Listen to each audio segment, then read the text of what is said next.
అదే RTV app వార్తల్ని క్షణాల్లో చదివే అవకాశం ఉంటుంది. ఒక న్యూస్ పేపర్, ఒక టెలివిజన్ ఛానల్ మీ చేతుల్లో ఎప్పుడూ ఉంటాయి.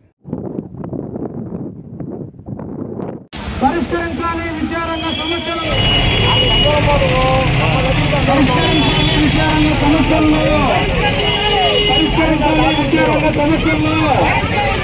పరిష్కరించాలి విచారంగా సమస్యలను ఏర్పాటు చేయాలి. తప్పకుండా పారిశ్రామిక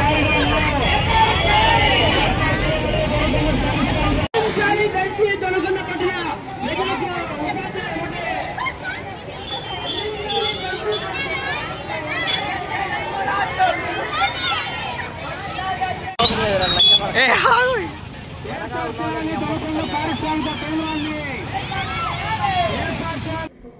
ప్రసన్న కుమార్ ఎస్ఎఫ్ఐ రాష్ట్ర అధ్యక్షులు. ఈరోజు ఎస్ఎఫ్ఐ దర్శి పట్టణంలో ఎస్ఎఫ్ఐ ఒంగోలు జిల్లా ప్రకాశం జిల్లా మహాసభలు ఈరోజు రేపు జరుగుతూ ఉన్నాయి. ఈ మహాసభల్లో భవిష్యత్తులో విద్యారంగంలో ఏవైతే విద్యార్థులు ఎదుర్కొన్నటువంటి సమస్యలు ఉన్నాయో ఆ సమస్యలు పరిష్కారం చేసేదానికోసం భవిష్యత్తు పోరాటాలకి ఈ మహాసభ సన్నద్ధం కాబోతూ ఉంది. ముఖ్యంగా ఈ రాష్ట్రంలో విద్యార్థులు అనేక ఇబ్బందులు ఎదుర్కొంటూ ఉన్నారు. కూటమి ప్రభుత్వం అధికారంలోకి వచ్చే ముందు అనేక హామీలు ఇచ్చారు. తల్లికి వందనం ఈ విద్యా సంవత్సరం నుంచి ఎంతమంది ఉంటే అంతమందికి అమలు చేస్తామని నీకు 15,000 నీకు 15,000 అని పెద్ద ఎత్తున ఎన్నికల్లో ప్రచారం చేశారు. కానీ ఈ సంవత్సరం మేము ఇవ్వలేమని అందరికీ ఎగనామం పెట్టారు. తల్లుల్ని నెట్టేట మోసం చేశారని ఈరోజు ఎస్ఎఫ్ఐ విమర్శిస్తూ ఉంది. అందుకనే తల్లికి వందన పథకాన్ని వెంటనే అమలు చేయాలని కోరుతా ఉన్నాం. అదేవిధంగా ఫీజు రీయింబర్స్మెంట్ ఇప్పటికి కూడా ఒక క్వార్టర్ కూడా విడుదల చేసినటువంటి దాఖలాలు గత ప్రభుత్వం ఉంచినటువంటి 3 క్వార్టర్ల ఫీజు రీయింబర్స్మెంట్ ఉంది, వెంటనే విడుదల చేయాలని కోరుతా ఉన్నాం. అదేవిధంగా ఇంటర్మీడియట్ కమిషనరేటు అనేక ప్రతిపాదనలు తీసుకొచ్చింది. మొదటి సంవత్సరం పరీక్షలను రద్దు చేస్తున్నట్లు ప్రతిపాదించారు. ఈ ప్రతిపాదనలన్నింటినీ ఎస్ఎఫ్ఐ తీవ్రంగా వ్యతిరేకిస్తూ ఉంది. ఈ ప్రతిపాదనలు కార్పొరేట్ విద్యా సంస్థలని పెంచేదానికోసం, ప్రభుత్వ విద్యను బలహీనపరిచేదానికోసం ఉన్నాయని ఎస్ఎఫ్ఐ విమర్శిస్తూ ఉంది.